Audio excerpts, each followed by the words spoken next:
కదా సిబిఐని కావచ్చు, ఈడీని కావచ్చు, ఏమైంది, దాని డీటెయిల్స్ కావాలి, హెడ్లైన్స్ కావాలి, మొత్తం నాకు ఇవ్వండి, దాంట్లో క్షుణ్ణంగా పరిశీలించి మేము ఒక రిపోర్ట్ తయారు చేసి ఇస్తాము, అసలు ఏం జరిగింది ఏంటి అనేది, ఎందుకు స్లో అవుతుంది అనేది ప్రస్తుతం సీరియస్ అవుతుంది కదా. ఏమైనా ముందుకెళ్లే పరిస్థితి ఉంటుందంట.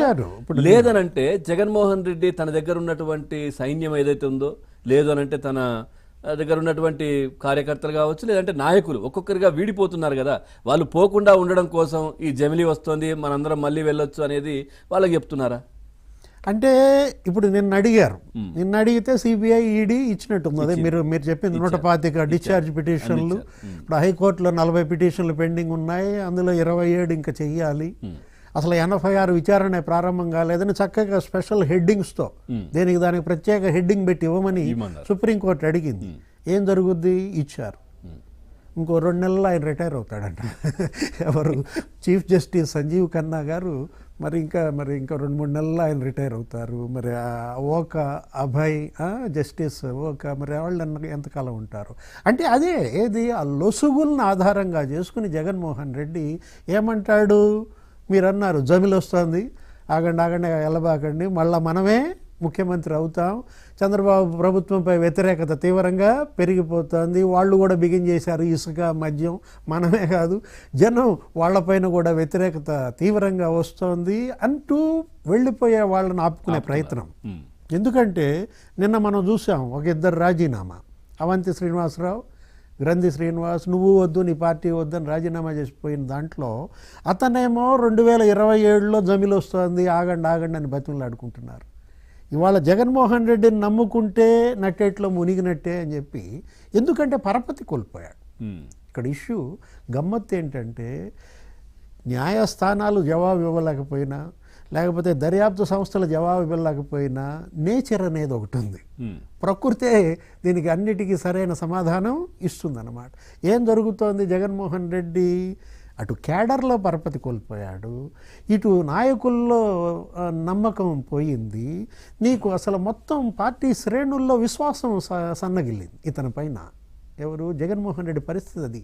క్రెడిబిలిటీ క్రైసిస్లో పడ్డాడు. ఆయన కుటుంబంలోనే పరపతి పోయింది కదా, ఆ తల్లి మీద కేసు, లేకపోతే చెల్లి మీద కేసులు, చెల్లి ఆస్తులు ఆయన వేసుకు తిన్నాడని కదా ఇవాళ షర్మిల మరి శాపాలు పెడుతోంది. అంటే జగన్మోహన్ రెడ్డి చూసారా, తను ఏది కోల్పోయినా ఎక్కడ కోల్పోయినా అసలు వాటి గురించి పట్టించుకోడు.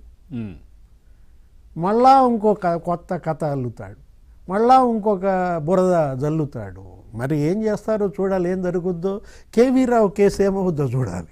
ఎందుకంటే కేవీ రావు మరి అతన్ని కూడా సీఎం ఆఫీస్లోనే జరిగింది, ఆయన అమెరికా నుంచి పిలిపించారని. సేమ్ అదే ఏది కాదంబరి జత్వాని కేసు ఎలా అయితే కాకినాడ సెజ్, కాకినాడ పోర్టు, ఈ అంశాలు ఇవన్నీ కూడా అంటే తాడేపల్లి సీఎం ఆఫీస్ కేంద్రంగా కిడ్నాపులు జరిగాయి. జత్వానీని కిడ్నాప్ చేయటం, ఆ స్కెచ్ అంతా కూడా తాడేపల్లి సీఎం ఆఫీస్ కేంద్రంగా కేవీ రావుని మరి పాయింట్ బ్లాంక్ తుపాకీతో బెదిరించారని. మరి అతనెవరు? విక్రాంత్ రెడ్డి. అవును, వాళ్ళ తమ్ముడే కదా, జగన్మోహన్ రెడ్డి సొంత తమ్ముడు, చిన్నమ్మ కొడుకు అన్నమాట. సుబ్బారెడ్డి కొడుకు విక్రాంత్ రెడ్డి ఉన్నాడు. దాంట్లో విజయసాయిరెడ్డి A2 అనుకుంటాను దాంట్లో కూడా. మరి దానిలో మరి ఇతనే A1 అవుతారా? వీళ్ళంతా పాత్రధారులే కదా. అసలు సూత్రధారి జగన్మోహన్ రెడ్డి. ఎందులో చూసినా RRR కేసు కావచ్చు, కాదంబరి జత్వాని కేసు కావచ్చు, కేవీ రావు కేసు కావచ్చు, ప్రతి దాంట్లో చిన్నాన్న హత్య కేసు, అదేం జరుగుతుందో మనకు తెలియదు. సునీత పోరాటం, ఆమె అసలు ఆ విధంగా పోరాడుతూనే ఏమో సార్. ఇందాక బాలకోటే గారు అన్నట్టుగా, అంటే మన పేపర్లో కూడా, ఆంధ్రజ్యోతిలో కూడా చూసాం మనం, ఏసీబీ కోరలు లేవు, మరి సైన్యం లేదు, మరి ఏ విధంగా వీళ్ళ మీద చర్యలు అనేది మాత్రం అదొక ప్రశ్నగానే మిగిలిపోయింది. ఏసీబీకి కోరలు లేవు, సిబిఐకి కోరలు లేవు, ఈడీకి కోరలు లేవు. ఇప్పుడు మనకి దేనికి కోరలు ఉన్నాయి సార్? పవన్ గారు సార్